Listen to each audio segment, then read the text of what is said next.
Hey folks, Haley here, and you're listening to an NC Cutting Edge Counseling production.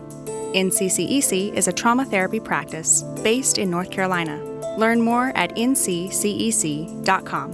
Follow us on Instagram and TikTok at Mindscapes and Magic for more content, and come hang out with us in our Discord for episode discussions. Content warnings and where to find us will be found in the episode descriptions. Get in, loser. We're doing a fucking show.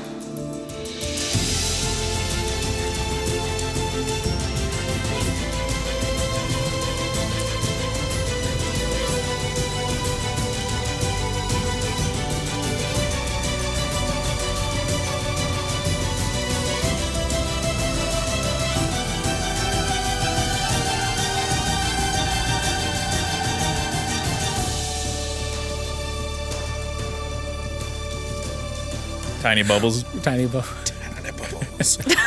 Well, speaking of tiny bubbles, hello, beautiful people. Welcome back to What's in the Box. What is in the box? What's in the box? What's in the city? Well, in this box, it's me. I'm Casey Gibson. It's me, your boy, Casey Gibson. Good boy. Your boy. He, him pronouns, and I'm the Dungeon Master of our still marvelous misadventures. Joined, as always, by our wonderful cohort of people. It's your boy, Haley Rognstad. Hell yeah. She, they pronouns. I am a therapist, not your therapist, and I play Eldon or El, he, they pronouns. It's your boy, Jason. And I play your boy, Ghevarax. Both he, him. What have I Boy. started here? Like what you did. Oh, man. I'm going to leave that to you guys now. I'm Derek Rodgers. I play Kadima Thorn, parentheses, 2024. Keeping that bit going. Oh, yeah. That's his full name. His government name. That's his government name. It's me, your boy, Christian Snyder, and I'm playing Aleksander in the wonderful podcast Mindscapes and Magic. The beautiful rendition of Mindscapes and Magic. Yeah, the beautiful, painful rendition of Mindscapes and Magic. Step one, y'all some bitches. No. Step one, Haley, are you good? Yeah. That was a rough way to start off the episode. Very intense. And I was fully prepared going in. It was my idea to have a flashback around that scene. Some of the pieces were surprising. Like Eldon actually being the one to dig the grave for Arya. That was insane. Yeah, Very intense. Sometimes your players give you knives to twist in their back, and you're just like, I'm just going to give it an extra turn here that you... What's crazy is there were 5 graves. Who's the other person? Because obviously, if Eldon is digging a grave for everyone, there's 3 plus the various guests of right now Vodon, but also potentially Malik. But No, Celia. There are 6 of us in this dungeon. Yeah. Eldon would have been... I could clarify above table. It was Arya, Ghevarax, Kadima, Mish, Vodon. Oh, okay. It was I thought it was current party. a separate 5 graves, not in a... Current party and the one that was already dug. Yep. The one that was already dug. that you dug yourself with your bare hands. Yeah. Don't be digging more. Because that bastard who we are eventually going to punch in the throat. Several times. Yeah, that was... With a swift chopping motion. Yep. Yeah, it was like, We don't want to go back there. We don't want to go I don't want to there. go back. Eldon doesn't want to go back. You guys can go and punch him. I'd go whoop some feet. Yep. Yep, I won't even summon my weapon. Yeah. Beat him with my fucking fist. Yeah, Haley, because for all our listeners at home, I hit up our group chat and was like, hey, everyone, give me an idea for a scene if you want one, just so I have some in my back pocket. They might come into play.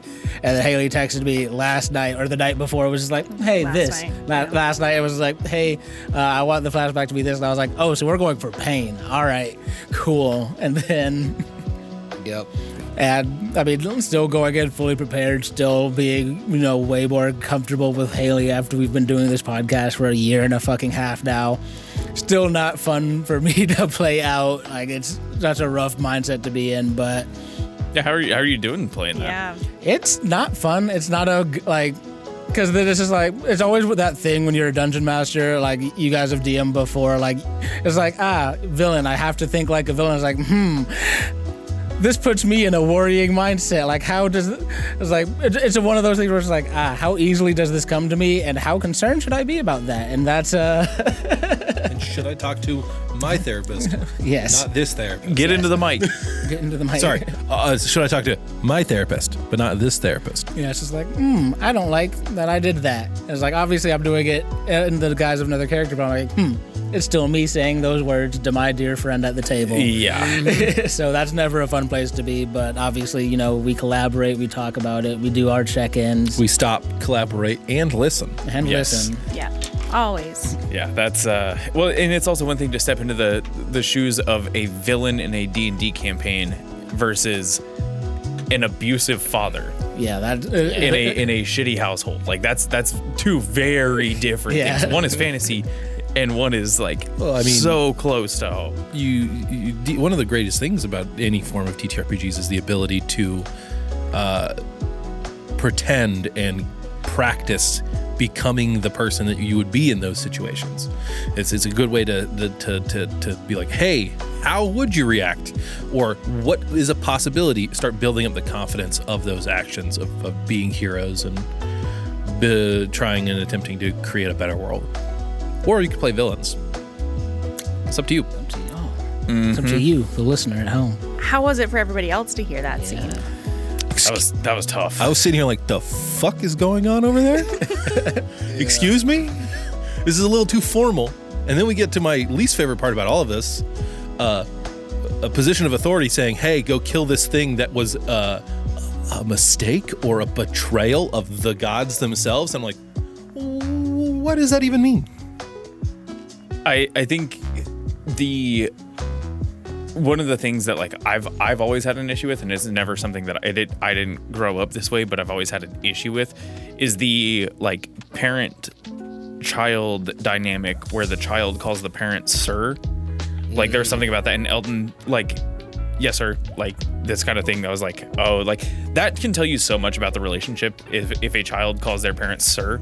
And it's like, obviously you were in the South, that's kind of a different thing, but they're like just a child calling their parent sir is it like that tells you so much about the relationship. And that was like, so knowing who Eldon is now and seeing you play Eldon back then and seeing how like timid and very like not standing up for themselves and for this whole thing just shows how shitty of a person that Eldon's stepfather is.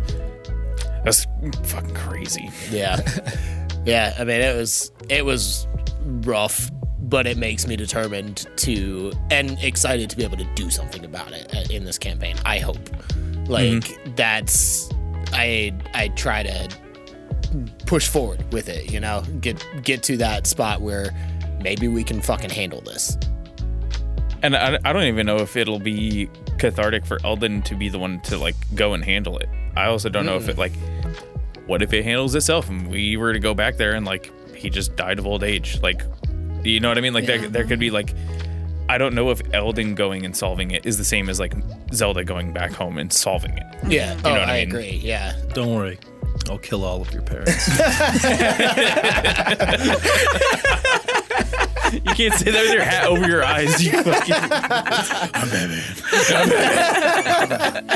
It's actually causing me to get lightheaded because it was pulling up my eyebrows. It was just putting extra pressure on my sinuses. Yeah, that's one of the things that like has always been interesting. Like, but just like from DMing this like campaign, I said it like a while ago where it was like, oh, when I started DMing this campaign, I kind of thought to myself of like, where do the characters like come from and stuff like that. And it was like with Zelda and like Malik, it was always about like, oh, their past is so informing of their character that whatever like I from as the DM pull into the campaign from them is going to be so related to their past. Whereas Mish and Eldon to me have always felt like their past informed who they are, but their characters are more about moving forward.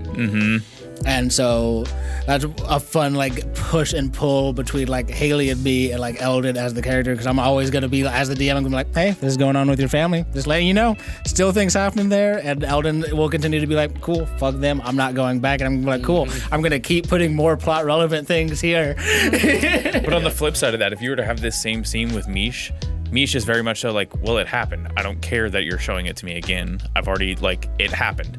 Yeah. But you tell him, like, if we were to go somewhere down the line and he sees something, like, how many times have we seen Snyder get up because of something, an implication of something going forward? Yeah. Like, those are the things that, like, if you, like, I will say, Mish's whole thing, what was it, episode 4, when he had, like, a part of his memory changed and, like, has that scar across his stomach now. He's like, oh, okay, well, I mean, that's new now.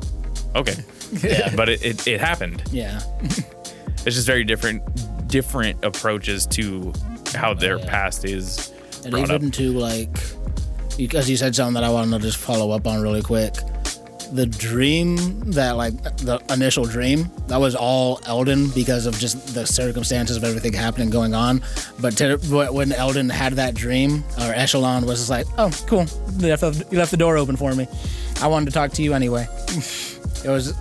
Oh, I see. It was feeding off of Eldon's anxiety and was just like, you're already anxious? Cool. I wanted to talk to you anyway. Thanks for leaving the light on for me. The veil became very thin. Yeah. That's an interesting way. And I mean, Echelon doesn't really seem like he's all that bad. Like, in the grand scheme of everything. Yeah. That's true. I don't Like, know. Eldon hates him. Yeah. I mean, I feel like that's valid. All of them are bad. Look, yeah, okay, compare Abyssia to Echelon, though. Like, I'm saying, like, yes, they're bad, but I'm talking about, like, degrees of it. Echelon, like, Well, despair versus anxiety. yeah. Yeah, I mean, it's just different degrees of bad, right? Like, Abyssia is bad, obvious, because she's had a very direct, like, impact on this campaign and on the people of this campaign. But Echelon's impact currently is punishing Eldon for something that happened thousands of years ago. It's like Echelon's just like, no, I just got a grudge against your bloodline, and sorry, but you now have to suffer for that, and I'm perfectly cool with that. Like, I was like, I enjoy that even. So it's just different degrees of. Yeah. Like Eldon says, like, I hate him. I mean, all of the gods are sadists in one way, shape, or form, where they enjoy a form of pain.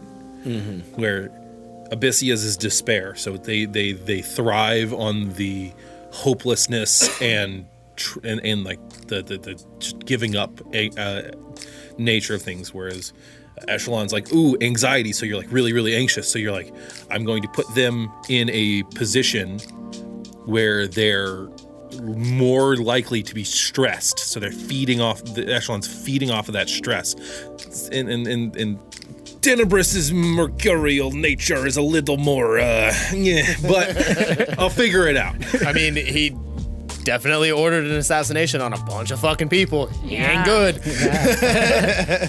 But we don't know why. No, you don't. Sorry, side note, you were saying e-hero, and I was like, a hero, and I was hearing a hero, and I'm like, ooh, he meant a hero. Oh, that's so funny. Yeah. It was like the third time. I was like, oh, that's their name. Yeah. The hero he's the leader of Zatia's Varia now.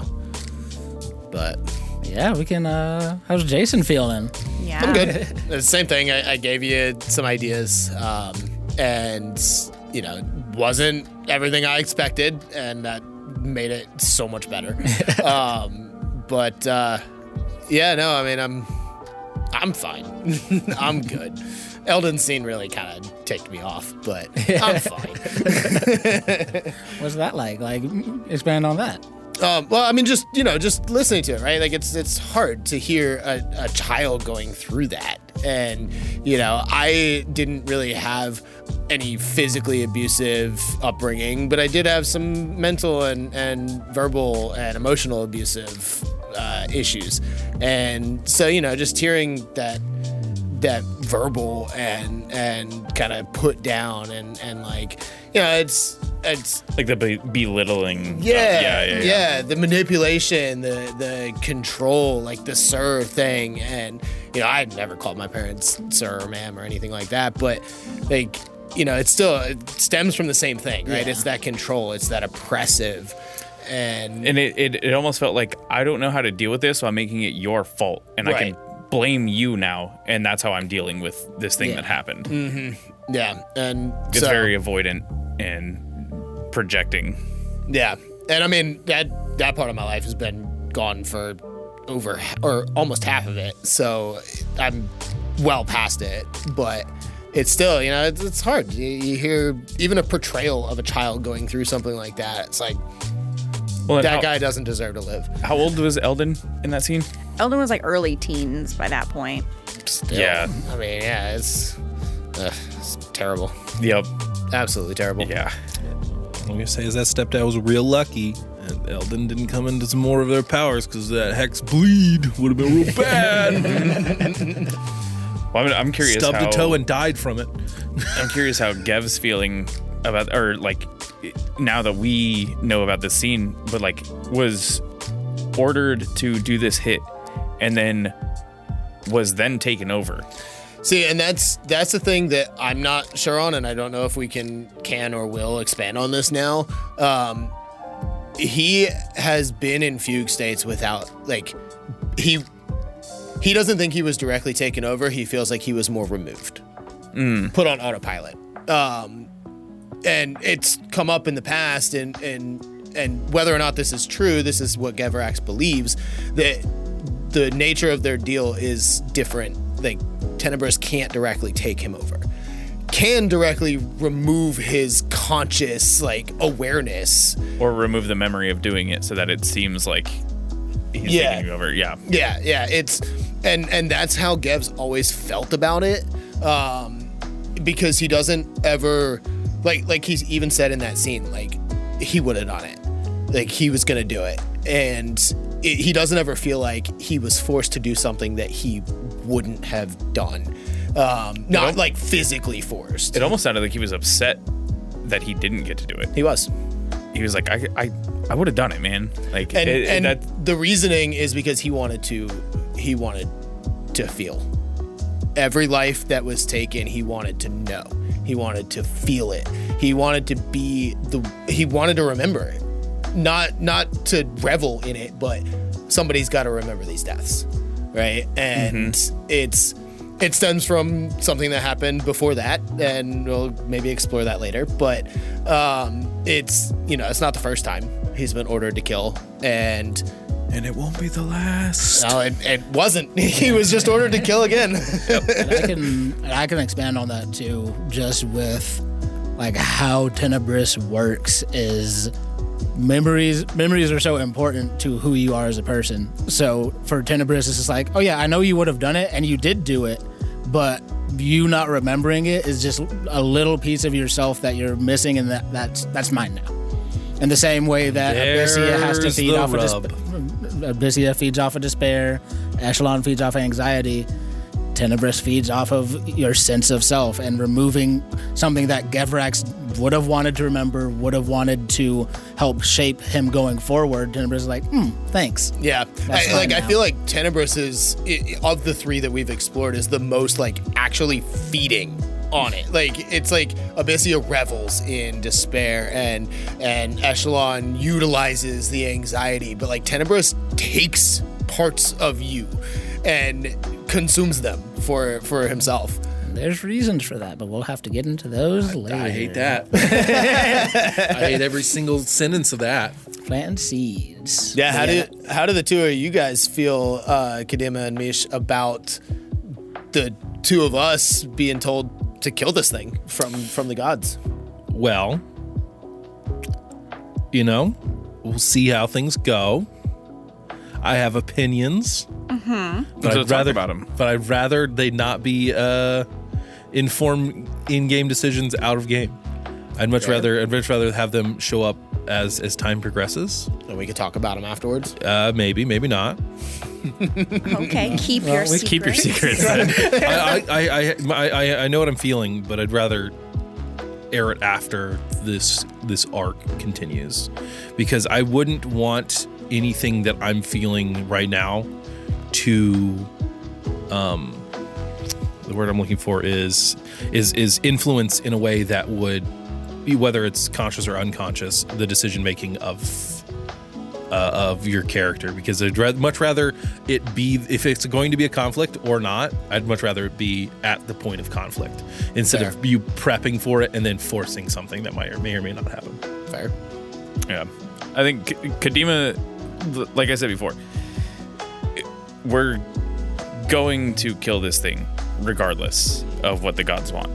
And the fact that they're kind of on board, I think Kadima kind of sees this as like it's same thing with the Varya. For this instance, our goals align, and I don't know if Kadima is okay with that, but at least in this very moment, we're not actively going against them. We're not at a point as a party or as people to go against the gods. So if we kind of have to go with them for a little bit now, just to kind of like, I mean, we've openly been fuck the 10. So if we keep doing that, they might just be like, you guys are getting a little loud down there, squish. So I think Kadima is it's the same way that he does with his father. The general is kind of like, all right, I'll go along with this thing, but I'm gonna do my own thing while I'm doing this. And that's where Kadima sits with it. He's fully, we're going to kill whatever this thing is that's causing this blight, because it is harming the greater forest of this place. But the fact that the gods are wanting that, I think he also is like wanting to tuck that away in a back pocket somewhere as a bargaining chip, because we've never had anything where the gods are like, hey, we're wanting you to go do this thing. This is a new thing for us as a party. Definitely making me cautious, yeah, and curious, and it makes me even more question, is what they want dead the thing that's causing the blight, or something else? Yeah, because they could be two separate things. Because immediately I'm like, is what's causing the blight the thing, or is something down here that's been blighted that is just perpetuating it? And is there a way to cleanse it? And then is the goal of the gods to kill whatever the original thing that was down here? Is it 2 stones for one bird, or is it 1 stone for 2 birds? Well, it's 2 stones no matter what. There's 2 of us that have been told to kill this thing. Okay. I guess. Or is it just one big stone? Because the gods are still pushing more force down one We're end. losing the plot of the metaphor. We gotta move on. I'm curious how Yes. it was for Kadima to have that call on speakerphone in front of everyone. I think he felt relieved to not have to hide it, because I know he's talked to you guys about like, I'll go do this thing, and I think a part of it too is that he didn't want to, much like a kid being on speakerphone with their friends and their parents are in the room, like they just like don't, it's like not so much that I'm hiding something from you, it's just like it feels weird. Yeah. And so I think Kadima's gotten very comfortable with the party now. He is open about everything that's going on, and I think there's also a way of like his not survival of this whole thing, but knowing the abuse that his father is able to dish out. A part of him was glad to finally have other people that could potentially hear if his dad did snap. Like, even if he wasn't aware that there were other people on the line, Kadima having backup in that, even if he has to take that abuse and can't do anything about it, knowing that there were other people that could have heard that snap, I think was freeing for him. Look, all I'm saying is that had we heard some of that abuse out loud, Mish might have been asking if there was more uncles in this world. Mish just wants to kill all our parents. Yeah. Well, Misha has a taste for blood. I do. I have a taste for assholes. I killed one of my friend's I said close what I family. said. Now I need it. Absolutely have to move on. No, I love that. I love, obviously, just, improv. It's just like, oh, I wasn't expecting that. This is fun. And it's, just keeping the layer on and keeping the pressure on Kadima. I was like, all right, cool. I mean, good on you for reporting back in early. Still don't want you to waste your time. And also, don't risk your life. He's like, you're more important to me. You're more useful to me alive than dying in some underground ruin that I don't care about. Yeah, On the other side of the world. Yeah. Exactly. And again, it was also another thing of like Kadima's like he has told the party enough of like what he is doing in terms of like talking to his father and like kind of skirting that whole thing around. It was just showing it. Yeah. Now is kind of what I wanted to do with that. Plus, Derek forgot how long it's been since I checked in, so I was like, I'm just gonna go ahead and do it in this recording batch. I think I need to do it once per recording. See, that's why you listen back. Look, I'm editing everything. I'm getting our Twitch stuff set up. I ain't got time to listen to our other stuff that we're about to re-record. I mean, I should have. I meant to, but I didn't. It's fine. Life be busy. We're adults. We have lives. We don't all always listen back every time. It's normal. This is why I asked so we can come in early so Casey can give me a recap. Right. The only person that really needs to re-listen is me. Listen, what are you talking about? I know everything. We're not doing this. Nope. More questions? How was Haley feeling about that, or Haley and Eldon feeling about Kadima's conversation? How's that side of the table going? My side of the table is going good. You look comfy, by the way. I'm very comfy. Just for all our listeners at home, Haley Yeah. looks super comfy right I have now. my therapist shawl on. Not your therapist shawl. Yeah. It's the shawl that I keep in the office because it's too cold. It is chilly Every in here right now. therapist needs a shawl. And if you follow us on social media, you've seen this shawl. Yes, you have. You have seen Snyder in the shawl. Yeah. Yep. In one of the best TikToks we have. Yes. Prime contest. Go check it out. TikTok premium. Yes. I think that was really, like, Eldon felt very proud that Kadima was able to, like, do that because we had talked about Kadima being concerned about how Mish was going to respond to some stuff. So just like felt good and felt like happy to be able to like provide any kind of support that would be needed in that moment. I don't really have a ton of feelings about that moment in particular as Haley. I think big moments for me, both of the flashback trauma things were really intense this episode. The like undead walking down there is like, it's just rough to like, I mean, I don't know if they have any consciousness, if they are trapped in any way in some kind of spirit world, or if they're just bodies that are moving. So I have, interest in that. I think it was a pretty good, intense episode. Yeah, at first, when you were first talking about that, in my head, it was a lot more dangerous of a thing because, like, I've been watching The Last of Us, and I was kind of getting, like, stalker vibes, where they were, like, kind of peeking around corners. Every time we looked over, they were, like, shuffling back. And that's why I was like, oh, this is fucking bad. But no, they're just kind of, like, aimlessly walking around. I am very curious to find out why the fuck the Coalition was down here, like, recently. Yeah. Like, because we saw a bunch of broken Orenthils, which is like, we know almost nothing about them other than they are what the Coalition uses to. Well, and we've seen that when one breaks, it turned was it Alorian, it like into lava. Yeah. It like made him into stone. Yeah. When he broke it, so the things that we're seeing weren't turned into stone. So I'm wondering if they died, that the Orenthil like fell and shattered. Well, and you didn't also see some of those bodies were missing body parts. Yeah, because it was just his arm, and it started to like turn to stone and then like dust, right? Like as he was casting something very high level. Would I have noticed when I was walking around if the ones that I only saw their robes, right? I mean, you saw ones in robes. Did I see any Orenthils on those? No. So something cut the Orenthils off their body. Or they broke them because to try and do high level they were magic. here and they were trying to do. Yeah, that's what my thought was. Like, they were here. Something caused them to be, which may or may not be the thing that is about to punch us in the throat. Who knows? In the beginning of the next episode. I don't think that's the main thing. No, I don't think so either. But it could still be something that they faced that they were terrified of. I think it's definitely something Casey buffed from our last encounter, though. Yep. Just so that it's not a one-turn combat. He said, well, this normal difficulty needs to be updated to expert. They need to perfect their parry timing. Yes. Gotta parry.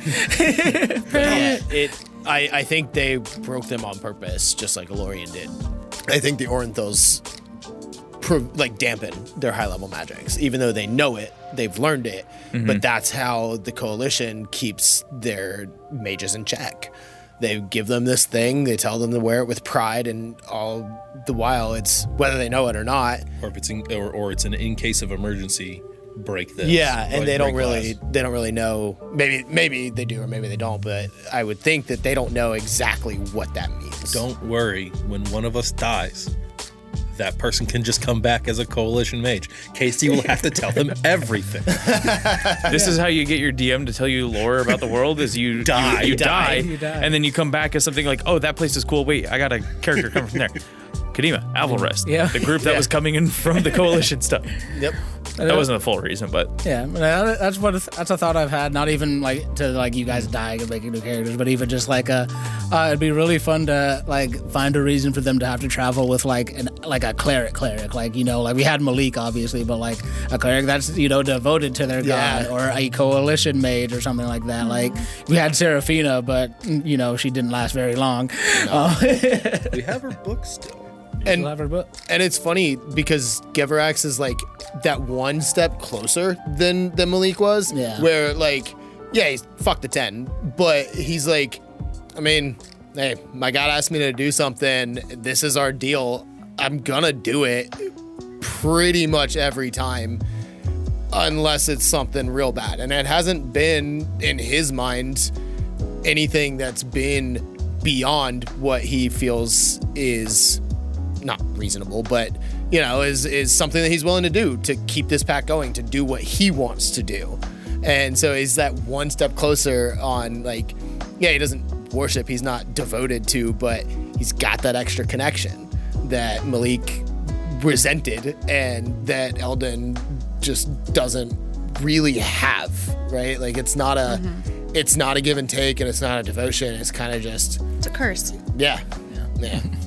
imagine a world where I decided to not have Abyssia as my god. Yeah, totally different campaign. Yeah. Wildly different campaign.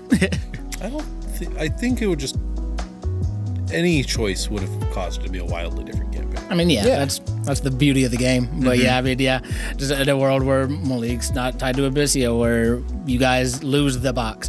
I mean, I planned for you guys to lose the box, to go hunting for the box. Like, even the very start of this campaign is different, and just when small things happen, I mean, that's what I love about this game. Yep. Even this arc, which I'm very excited about, got a lot more lore to get through. It's gonna be Well, and I said this before we were recording, but I'm excited to like the prospect of we could find another hole here and go to another buried, destroyed city underneath. Like you could do that infinitely. Yeah. And if you go down far enough, are you like blocking the gods out of you? Like, do we just need to keep going like deeper? A God a day shape? Yeah, exactly. Like if we just go deep enough, the gods can't touch us. Hollow Earth. Hollow Earth. Yes. It might be round, but it's hollow, motherfucker. I'll give you round, not dense. Fuck your gravity. I do just want to name there's some really nice adaptive coping and utilizing our support network. Elle shared about the dream some, and Kadima, you'd already talked about how he felt supported during that phone call, or not phone call, you know what I mean. It's a phone call. It's a phone call. we're in the voice in the box. It's a phone call. Yep. Yeah, that was nice We're to already see. so loosely using what those magic. Speaking of that, are you doing speaking stones just like that, and the sending spell is still restrictive? Yeah, probably. I don't know. I'm playing around with it. We're making it fun for the narrative. That's what. Yeah. That's really all I care about at the end of the day. I think for utility stuff like that, I just care more about the narrative than the actual mechanics. I mean, it's not going to break the game if you instead We've of already changed the rules on spells. It's okay to continue doing that. In the future. I know. Exactly. It's like if this object was enchanted for this sole purpose, it makes sense that it would do more. Yeah. But spending the spell, maybe not the 25 word limit, but you send, you get a response. Then you have to cast it again because that uses resources. Yeah. It's probably something similar to that. It's but different applications of the same magic. I like which is the cool. limit on casting the spell, Yeah. because then you still have to I gotta spend this spell. Yeah. It's a beefy spell. Yeah. Oh yeah, because third level spell. Yeah. I was telling Derek when we level up, I need to swap out one of my cantrips and get message because God, it's going to be insanely useful to have. I have message. Yeah, Eldon has a message too, right? Yeah. Everyone but Kadima and Vodon. That's fine. Just talk to me. Right. And I'll talk to you back. Right. That's what I'm saying. Like, the more of us that have message, the easier it's going to be for us to. Yeah, I literally, in Pro Tools, I have an aux track specifically for when we cast message. Nice. It's a specific reverb that all of our stuff goes to whenever we talk in our heads. That way it's all the same reverb for it. And you can tell that it'll sound the same. I love it. Well, also, until all of us have message, like we could like have like a relay. like a hand signal, like if you wanted to talk and you're far away, be like, Yeah. Yeah, I thought about Just wave and just want. point to my Yeah. head. I thought about using prestidigitation when I found the sigils to make like a spark, like almost like a flare 10 feet up in the air. Yeah. But I didn't want to attract the rest of the And I whatever is can down just here. get an item that lets me cast message. Yeah, we can get the message earrings. What did you say? Kadima gets a Secret Service earpiece. Come on, guys. Yeah, that makes sense. Can't argue with that one. That was a. I'll talk about it later, but it's not important to the what's in the box. You're not. No, I'm kidding. Whoa. And on that note, love you, bye. Introduce if that one. I love you. Bye. Love you, bye. Love you, bye. See you next time, friends.